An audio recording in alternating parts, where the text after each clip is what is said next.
Hi and welcome to Arabic for Church, lesson 1.1. In this video, we're going to look at the first letter in the Arabic alphabet, the letter Alif. This is what the letter Alif looks like. It looks like number 1 in English and in Arabic. This is number 1 in Arabic. And letter Alif is the first letter of the alphabet, and it's one of 3 semi-vowels in the Arabic alphabet. So the Arabic alphabet is made up of letters that have consonant sounds, and this is why we're only learning the consonant sounds in this course. For letter Alif, it has a consonant sound and a vowel sound, but of course we're only going to learn the consonant sound, which is called the glottal stop. This is the phonemic symbol of the glottal stop, and it's a sound that exists in both Arabic and English. In English, words like uh-oh, so that's that's called a glottal stop. And the phonemic symbol looks like a question mark in English, but without the dot. To write the letter Alif, we go from top to bottom, perpendicular on the red line. 1 in Arabic is wahid, and ahad is Sunday, which is also the first day of the week in many Arabic-speaking countries. One note about Arabic words is that they're derived usually from a root word. In the case of wahid and ahad, they are both derived from the root word wahada. A root word is usually 3 letters, but it could be 4 in some cases. So if you compare the pronunciation, you'll find the sound ha and da in one, wahad, and ha and da in ahad or Sunday.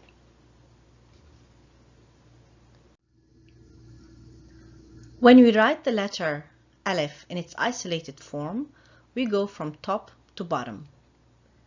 But in the case of the connected Alif, because we're writing from right to left, we continue writing towards the left and then we go up rather than down, and we finish the word with the letter Alif. The letter Alif stays on the line when it's connected to other letters. You will find that other letters connect midway in the vertical space between red and blue lines, and that's in lesson 1.5. When the letter Alif follows the letter Lam, they form a special character that you will see very often in Arabic text. This is what it looks like. So this is the letter Lam, and this is the letter Alif, slightly slanted on Lam. A very common diacritic that comes with the letter Alif is called a Hamza. This is what it looks like. It could come on top of Alif or below it. There's a special kind of Hamza called Madda. It sounds like ah. It literally means a stretch, so it's a stretch in the vowel sound. Hamza could also come with the letters Waw and a special kind of character called Nabira. And it could also come on its own, whereas Madda can only come with an Alif.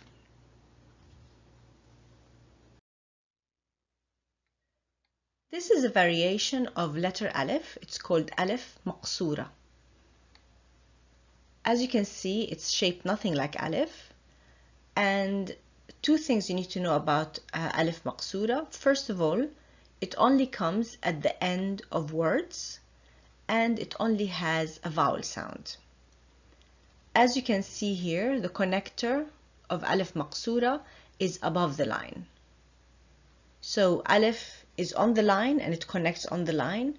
Alif Maqsura connects above the line. So this is what we mean by midway between the red and the blue lines.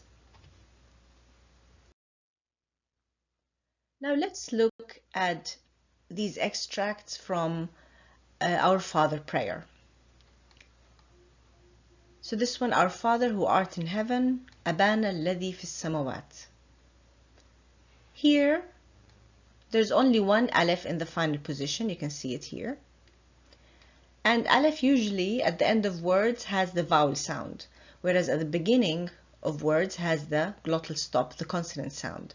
So this is abana, a.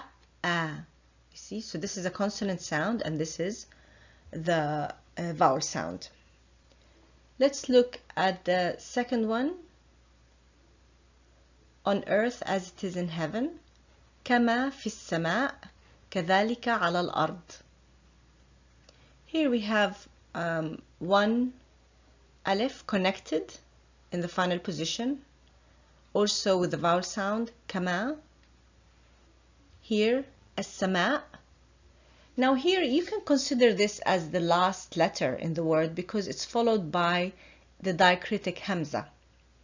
So most language schools teach hamza as a diacritic, but some people like to consider hamza a letter because, as you can see here, hamza could come on its own. So it could come on top of aleph, and there are more letters Hamza could come with, and it could come on its own. So this is why some people regard Hamza as a letter. So here really technically the last letter is letter Aleph. Here we have an example of the Aleph Maqsura. Now if you look around here, you'll find other letters Aleph. So you find this one over here, over here. This is an isolated, this one is isolated too.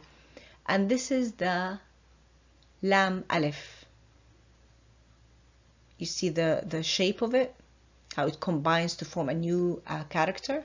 So this is an example of the Lam Aleph, but I didn't highlight it here because it comes in the medial position.